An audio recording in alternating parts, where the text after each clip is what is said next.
हाँ तो बच्चों हम लोग पिछले क्लास में रिलेशन के बेसिक टॉपिक के बारे में पढ़ाई कर चुके हैं।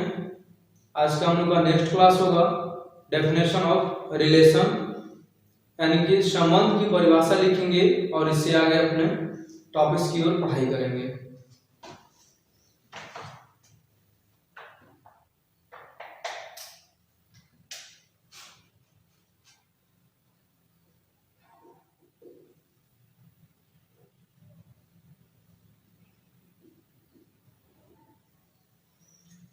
संबंध यानी कि इंग्लिश में बोला हम लोग तो रिलेशन। तो चलिए सबसे पहले जानते हैं कि संबंध बनता कहाँ से है, क्या होता है संबंध, इसके बारे में जानते हैं। तो देखिए संबंध के लिए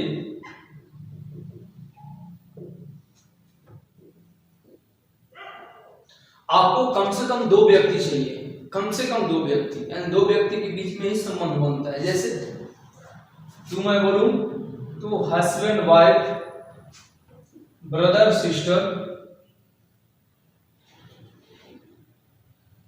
बेंच डेस्क, यानी कि मिनिमम हमें दो पर्सन, दो वस्तुएं चाहिए जिससे कि हम लोग संबंध स्थापित कर सकते हैं।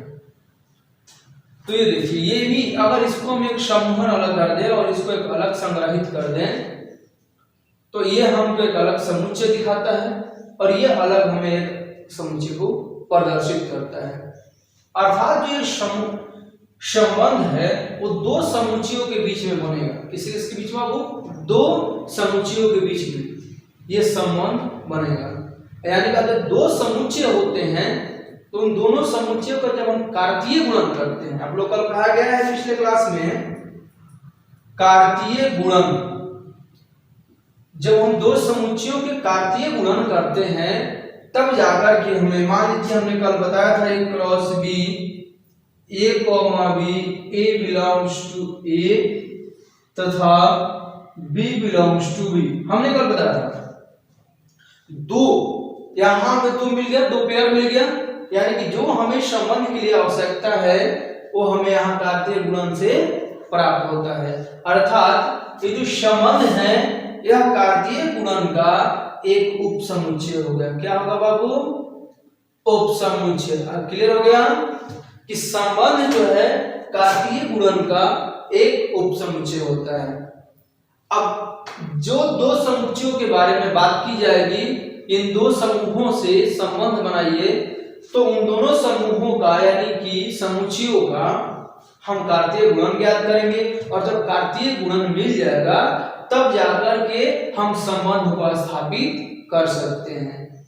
ठीक है, तो चलिए जरा हम लोग कुछ एग्जांपल्स की ओर चलते हैं जहां से संबंध को स्थापित करेंगे, परिभाषा की ओर आएंगे।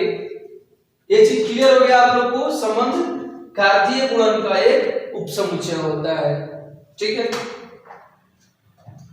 आइए हम दो समुच्चय ले लें, कोई भी दो समुच्चय आप ले लें और इनसे हम संबंध को ज्ञात करते हैं। हमें क्या मिलता है देखिए, तो मैंने एक समुच्चय इस प्रकार से ले लिया, 1 2 3। एक अन्य समुच्चय मैंने ले लिया, मान लीजिए मैंने 4 और 5 ले रखा है। आइए जरा एक क्रॉस बी कीजिए, तो 1 2 3 4 5 क्रॉस कराइएगा। तो कल हमने बताया था, इसीलिए मैंने कल बेसिक कंसेप्ट पढ़ाया था कि जब तक बेसिक नहीं जानेंगे तो कार्तीय गुणन आपको निकालने नहीं आएगा। तो 1 का 4 से, फिर 1 का 5 से, ये हमने कल बताया है। 2 का 4 से, 2 का 5 से, इसके बाद बाबू 3 का 4 से और 3 का 5 से आप कार्तीय गुणन में एक पेयर बनाओगे। 1 4 का बनेगा, 1 5 का बनेगा, 2 4 का बनेगा, 2 5 का बनेगा, फिर 3 4 का बनेगा और 3 5 का बनेगा। क्लियर? कुल हमारे पास एक क्रॉस बी के अर्थात ए और बी के कार्तीय गुणन के कुल अवयव हमारे पास कितने ही हैं? 1 4 1 5 2 4 2 5 3 4 और 3 5। तो आइए हम जरा काम करते हैं, कुछ यहाँ अवयवों में कुछ खास हमें संबंध दिखेगा। देखिए तो अगर मैं इसको ए मानूं, इसको बी मानूं, ये भी ए और ये भी ए बी, मैं अगर इन्हें मानते जाऊं तो आप एक खास चीज देखेंगे। क्या देख रहे हैं बाबू? यहां इनके बीच में एक खास चीज मिल रहा है कि जो 4 है, अर्थात अगर मैं बी का बात करूं, बी तो बी यहाँ ए में कितना जोड़ने पर? 3 जोड़ने पर प्राप्त हुआ है। या मैं ये भी कह सकता हूं कि ए का वैल्यू बी में से 3 घटाने पर प्राप्त हुआ है, हो सकता है। इधर देखिए, अगर मैं इसका बात करता हूं, यहां इसमें क्या संबंध है, तो आप कह सकते हैं कि ए का वैल्यू बी में से 4 घटाने पर है और बी का वैल्यू ए में 4 जोड़ने पर है ना। आइए फिर यहां देखते हैं, यहां क्या मिल रहा है कि ए का वैल्यू बी में से 2 घटाने पर मिल रहा है और बी का वैल्यू ए में 2 जोड़ने पर मिल रहा है।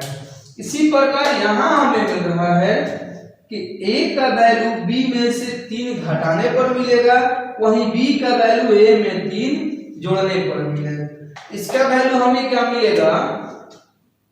ए का वैल्यू जो होगा बी में से घटाने पर, बी का वैल्यू ए में 1 जोड़ने पर, और अंतिम बात हमें लास्ट मिल रहा है ए का वैल्यू बी में से 2 घटाने पर और बी का वैल्यू ए में 2 जोड़ने पर। आप देख रहे हैं इतनी चीजें हमें ज्ञात हो रही है। पहला क्या मिला? अगर मैं ए और बी यहां 2 चीज लेता हूं, ये ए एक अलग है और बी अलग है, मैंने ए और बी अगर 2 अवयव ले लिया है एक क्रमित युग्म के, तो आप देख रहे हैं कि बी का जो वैल्यू है ए में 1 जोड़ने पर आ रहा है, सॉरी 3 जोड़ने पर आ रहा है, वहीं ए का जो वैल्यू है बी में से 3 घटाने पर। सेम प्रोसेस, ए का वैल्यू बी में से 4 घटाने पर या बी का वैल्यू ए में 4 जोड़ने पर। फिर यहां देखिए ए का वैल्यू बी में से 2 घटाने पर और बी का वैल्यू ए में 2 जोड़ने पर। यहां बाबू a का वैल्यू b में से 3 घटाने पर, b का वैल्यू a में 3 जोड़ने पर, फिर a का वैल्यू b में से 1 घटाने पर, b का वैल्यू a में 1 जोड़ने पर। आगे a का वैल्यू b में से 2 घटाने पर और b का वैल्यू a में 2 जोड़ने पर मिल रहा है। इतना बहुत कुछ हमारे पास संबंध मिल रहा है, बहुत प्रकार के संबंध हमें मिल रहे हैं। तो देखिए काम करते हैं, हम कोई भी अपना संबंध तैयार करते हैं। आइए मान लीजिए कि मैंने, अगर हम किसी का भी एक उप समुच्चय बनाए, रुक जाइए, हम कोई भी एक उप समुच्चय बनाते हैं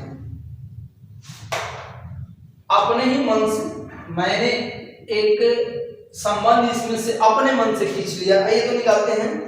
देखिएगा प्रॉपर्टी समान होना चाहिए जो आप लोग निकालेंगे। देखिए यहाँ 3 जोड़ना घटाना है, आगे भी 3 जोड़ना घटाना है, अर्थात हम एक ये पेयर लेंगे और एक ये पेयर लेंगे, या 2 वाला ले लीजिए, जो लीजिए समान गुण का लीजिए, या एक भी कोई ले सकते हैं, कोई जरूरी नहीं है कि 2 ही को लीजिएगा। आइए मान लीजिए मैंने 1 4 और फिर 2 5 ले लिया,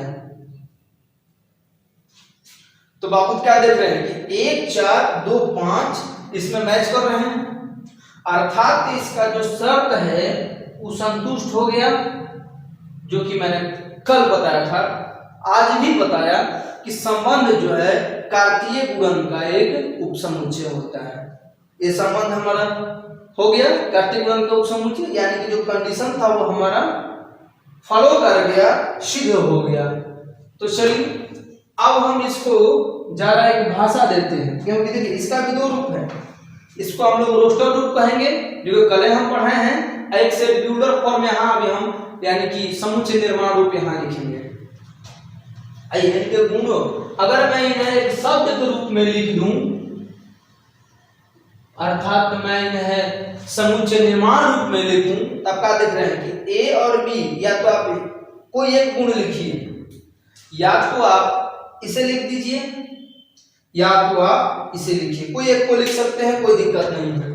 तो मैंने अगर लिख दिया कि b equal to a plus 3 comma a belongs to a तथा b बिलोंग्स टू b, तो देखिए यही हमारा संबंध हो गया, यही संबंध है। तो संबंध के दो रूप, संबंध को दो प्रकार से निरूपित किया जाएगा। पहला प्रकार जो कि हम कह सकते हैं रोस्टर रूप, और दूसरा ये है आप लोग का बाबू समुच्चय निर्माण रूप। Concept clear? यही है संबंध, यानी कि कार्तीय गुणन, दो दिए गए अरिक्त समुच्चयों के कार्तीय गुणन का एक ऐसा उप समुच्चय जिसके अवयव उनके क्रमित युग्मों के बीच एक संबंध स्थापित करने से प्राप्त होता है, उसे हम लोग संबंध कहते हैं। क्लियर संबंध के बारे में? यही चीजें संबंध डेरिवेशन हो गया। और अब फाइनली हम लोग इसका परिभाषा लिख लेंगे, इसे आप लोग नोट कर लेंगे पॉज करके। ये मैंने पहले एग्जाम्पल से परिभाषा को निकालना सिखाया है आप लोगों को।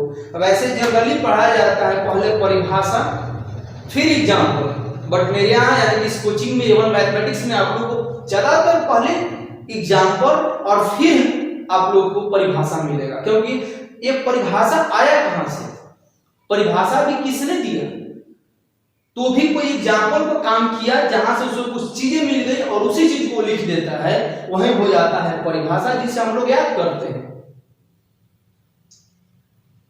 तो चलिए एक परिभाषा लिख लेते हैं।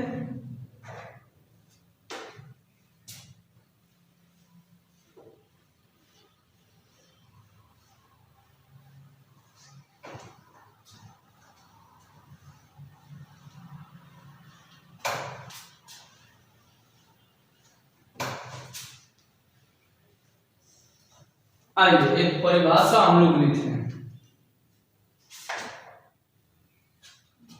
या इसी के लिए आप दूसरा इसका रूप लिख सकते हैं, और r is equal to a comma b such that a is equal to b minus 3, a belongs to a तथा b बिलोंग्स टू b, इसी का दूसरा रूप है। इस फॉर्म में भी आप लिख सकते हैं। तो देखिए इसी से परिभाषा निकलता है। इसका परिभाषा क्या आता है, जो कि आप लोग याद कर लेंगे, लेकिन रटना नहीं है, इसको समझ लीजिए, कभी रटने की आवश्यकता नहीं होगी। हमेशा आपके अंदर एक क्षमता होगी कि आप परिभाषा को ही निकाल सकते हो, रटोगे नहीं, रटना नहीं है। कुछ भी चीज को, पढ़ाई को सीखना है, रटना नहीं है बच्चों। देख लीजिए, आइए इसको लिख देते हैं।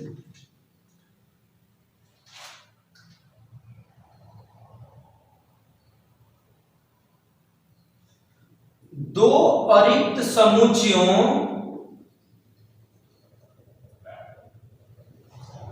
A तथा B के कार्तीय गुणन का एक ऐसा उपसमुच्चय जिसके अवयव क्रमित युग्मों के बीच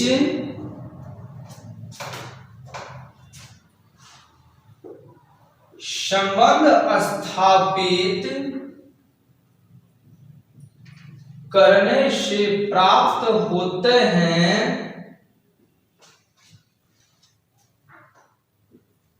उसे समुच्चय A से B में संबंध कहा जाता है। इसे A और B द्वारा सूचित किया जाता है। यह हमारा संबंध है।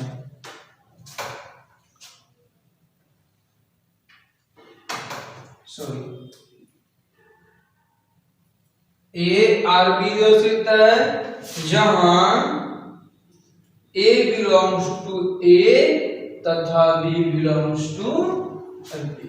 देखिए जो ही हमारा संबंध की परिभाषा है। संबंध को हम दो प्रकार से निरूपित करते हैं, एक रोस्टर रूप में और दूसरा समुच्चय निर्माण रूप में। तो देख लीजिए इसके दो रूप मैंने आपको पहले ही समझा दिया है। ये है समुच्चय निर्माण रूप और जो मैंने पेयर निकाला था वो था रोस्टर रूप। चलिए हाँ, एक और चीज है, इसमें प्रतिबिंब और पूर्व प्रतिबिंब होता है। समुच्चय को निरूपण करने की विधियां हो जाएंगी। अब जरा चलते हैं, हम लोग एक काम करते हैं, कौन से समुच्चय किसका उप समुच्चय सॉरी प्रतिबिंब होता है। तो देख लीजिए अगर ए से बी में, ध्यान देना होगा, अगर ए से बी में संबंध स्थापित हो तो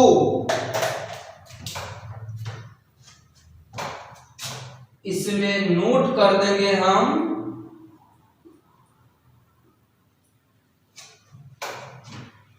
समुच्चय बी को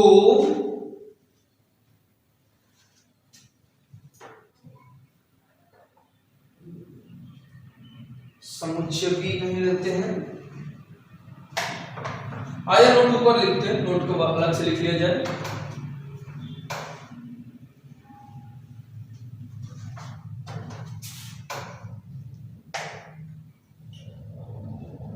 नोट कर लेते हैं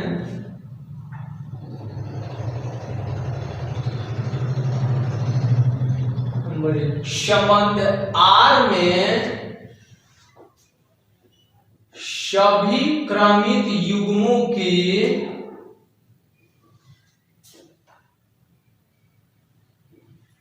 दूसरे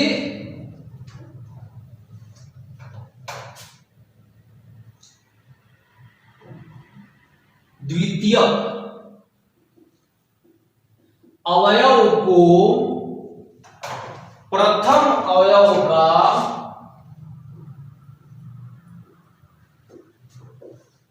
प्रतिबिंब कहा जाता है।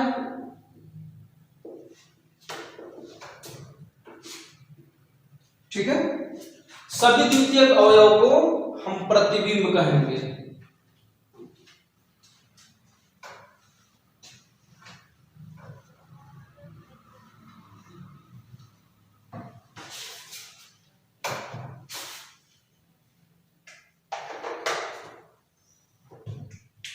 और दूसरा बाबू, संबंध आर में सभी क्रमित युग्मों का प्रथम अवयव को द्वितीय अवयव का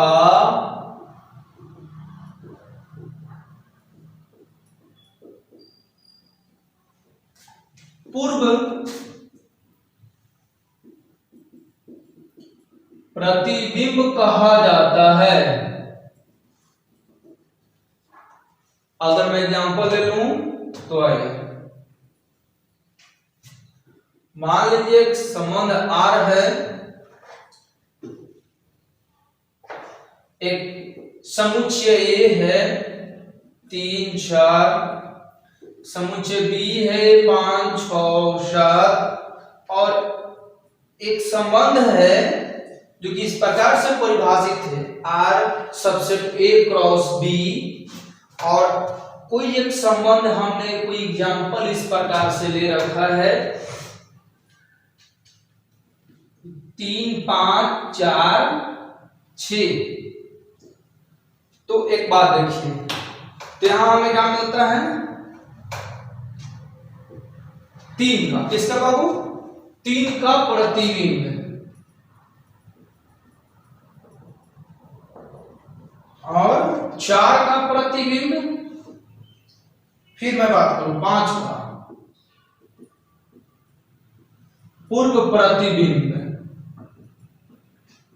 और 6 का पूर्व प्रतिबिंब बाबू 4 हो गया। यानी कि दोनों नोट क्लियर।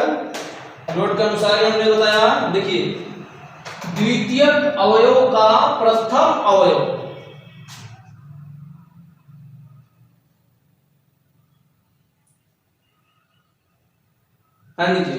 द्वितीयक अवयव प्रथम अवयव में संबंध क्या है कि प्रथम अवयव का प्रतिबिंब द्वितीयक अवयव। देखिए तो यहाँ 3 जो है प्रथम है और 5 जो है द्वितीय है, तो 3 का प्रतिबिंब क्या आ गया 5, 4 का प्रतिबिंब क्या आ गया 6। और दूसरी बार मैंने क्या बताया बाबू, यहाँ पे द्वितीयक अवयव का प्रथम अवयव पूर्व प्रतिबिंब कहलाता है। अर्थात 5 का पूर्व प्रतिबिंब कितना होगा 3 और 6 का पूर्व प्रतिबिंब कितना होगा 4। देखिए 5 का पूर्व प्रतिबिंब 3 और 6 का पूर्व प्रतिबिंब 4। इस प्रकार से ये दोनों नोट्स क्लियर हो गए आप लोग को। अब जरा हम लोग ये तो कर लिए कि प्रथम का द्वितीय क्या होता है, द्वितीय का प्रथम क्या होता है। लेकिन कोई बच्चा ये कहे कि सर अगर हम सभी प्रथम को संग्रहित अलग कर दें, सभी द्वितीय को संग्रहित अलग कर दें, तो ये क्या कहा जाएगा। तो आइए अगला पॉइंट देखते हैं।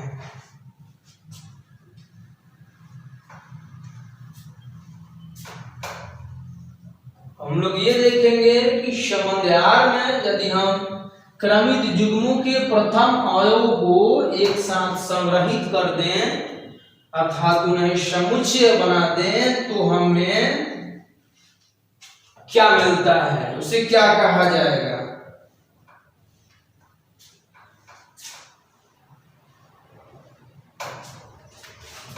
तो आइए देखते हैं अगला एक पॉइंट जिसका नाम होगा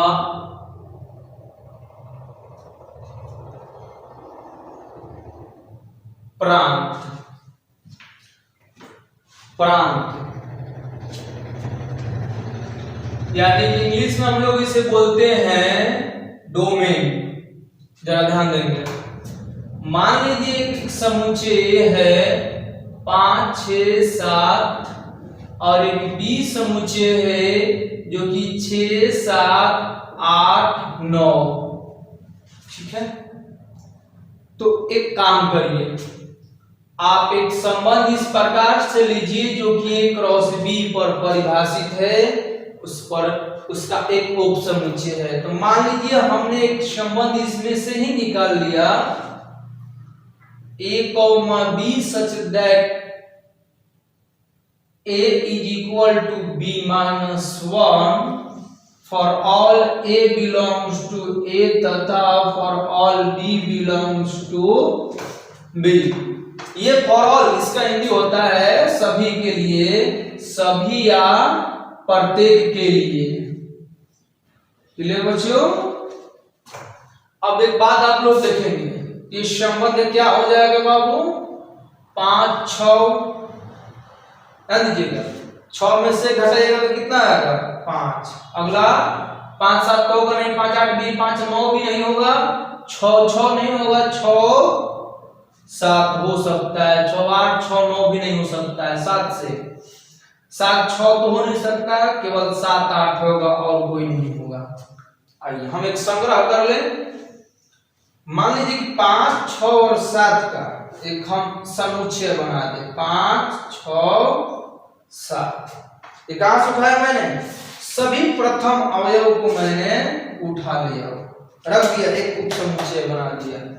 तो जो सभी प्रथम अवयव का एक उप समुच्चय होता है उसे हम लोग प्रांत कहते हैं। परिभाषा इसका मिल गया कि संबंध R के सभी क्रमित युग्मों के प्रथम समुच्चय, प्रथम अवयवों के समुच्चय को प्रांत कहा जाता है। तो इस परिभाषा को भी लिख लें।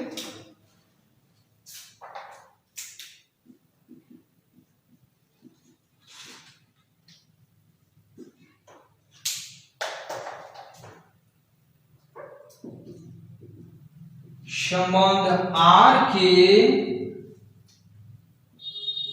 सभी क्रमित युग्मों के प्रथम अवयव के समुच्चय को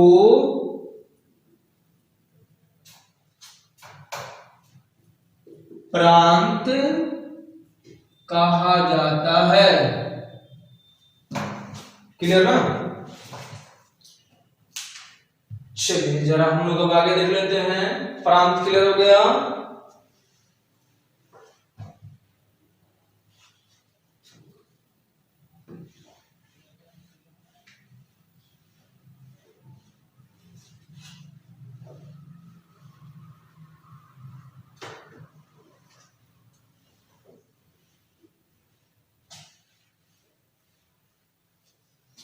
आइए अगला पॉइंट होगा परिसर।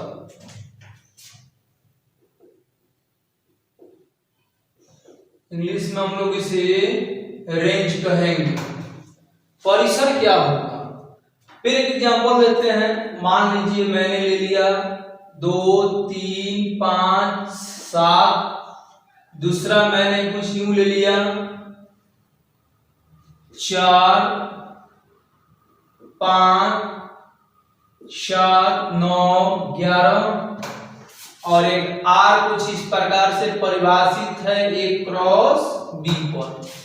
तो देखिए मान लीजिए मैंने कोई एक आर इस प्रकार से ले लिया A, B such that B equal to A plus में to A belongs to A तथा B बिलोंग्स टू B।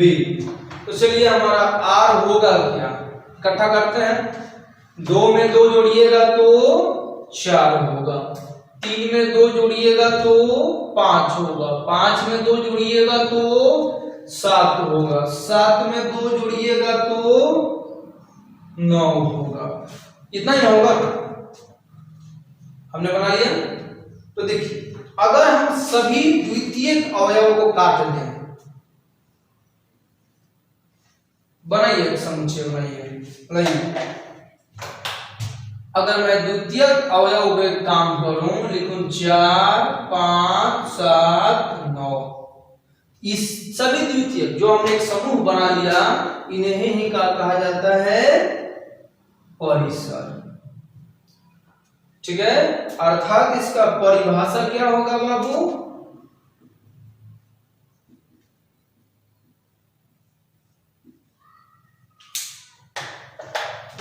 संबंध R के सभी क्रमित युग्मों के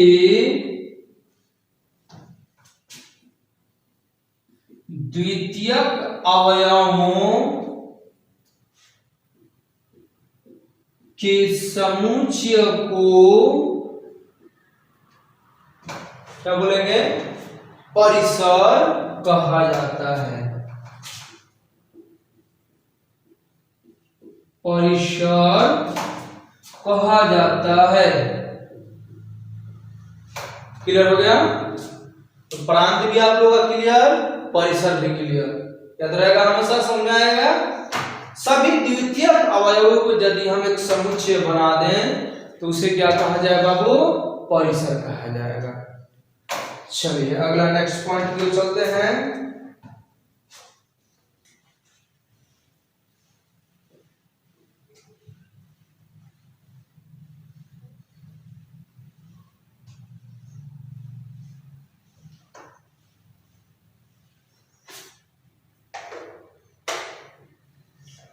अगला पॉइंट होगा हम लोग का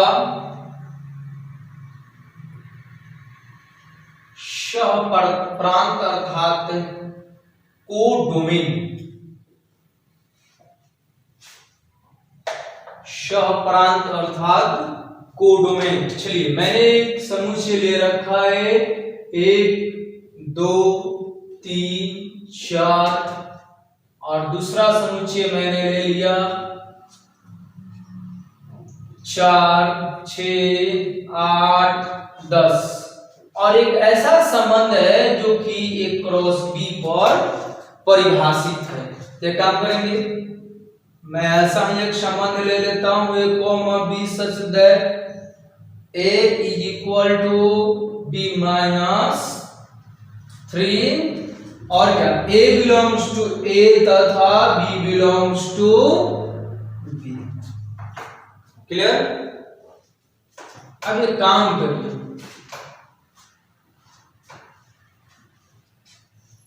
हमने तो ये इकट्ठा कर लिया सभी प्रथम, पहले इसको r तो लिख ले हम लोग। आइए r क्या होगा, b में से 3 घटा दीजिए, 4 में से 3 घटाएगा तो 1 मिल गया, 6 में से 3 घटाइएगा तो 3 और क्या 8 में से 3 घटाइएगा पॉसिबल नहीं, 10 में से 3 घटाइएगा 5, 7 है ही नहीं इसमें, बस इतना ही रहने देंगे, हो गया।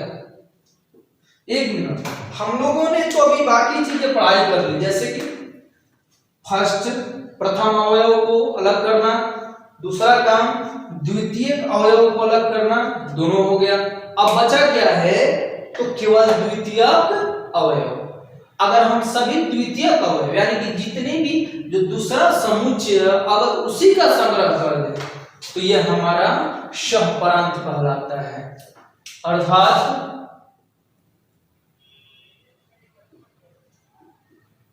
समुच्चय B को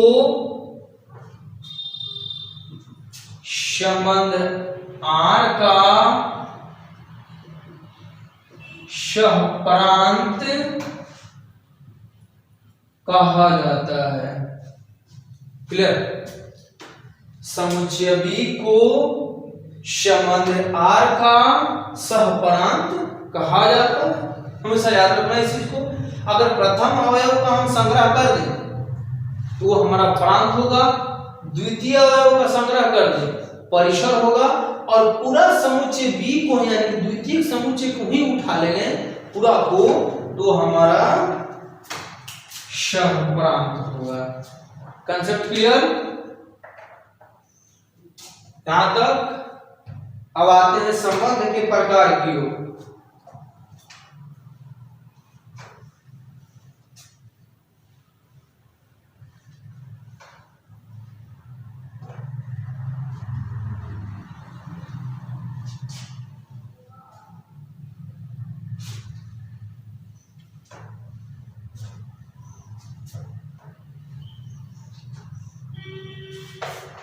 इससे पहले एक जरा नोट लिख लेते हैं।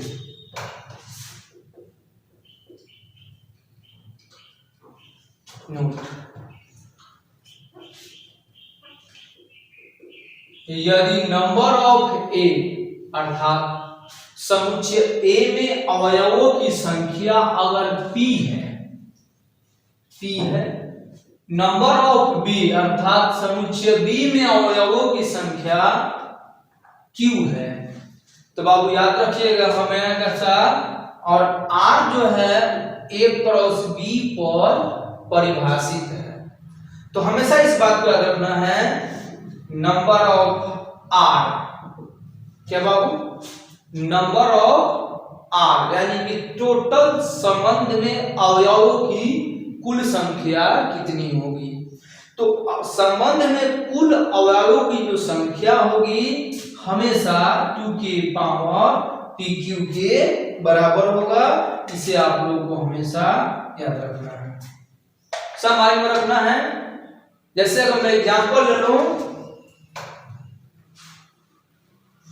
मान लीजिए मैंने a लिया है 1 2 3 और b ले लिया है मैंने 4 और 5, तब क्या देख रहे हैं कि नंबर ऑफ a का वैल्यू कितना है 3, नंबर ऑफ b का वैल्यू कितना है 2, और r जो है a क्रॉस b पर परिभाषित है। तो आप लोगों को ऑब्जेक्टिव के लिए बहुत हेल्प होगा, इसलिए नंबर ऑफ r आपको पता है कि 2 की पावर pq, ये वैल्यू किसके बराबर p के और ये वैल्यू q के, अर्थात 2 के पावर 3 गुणा 2 6 गुणा कर दीजिए तो 64 हो जाएगा। यही नंबर ऑफ r का आंसर होगा। आप लोग को क्लास 12 के ऑब्जेक्टिव क्वेश्चन में काफी ज्यादा ये हेल्प करेगा। क्लियर हो गया? ध्यान से एक बार फिर से देख लेंगे आप लोग। समुच्चय ए में अवयव की संख्या p है, माने कि जितना अवयव है, जितना भी अवयव है समुच्चय ए का और समुच्चय बी का जितना अवयव है, अगर कोई एक ऐसा संबंध है कि जो कि इनके कार्तीय गुणन पर परिभाषित है, तो संबंध R में अवयवों की जो कुल संख्या होगी PQ के बराबर, अर्थात इनके अवयवों की संख्या के गुणनफल के बराबर होगा, तो 2 के घात हो जाएगा, उतना ही मैंने यहाँ निकाल के आप लोगों को दिखा दिया है।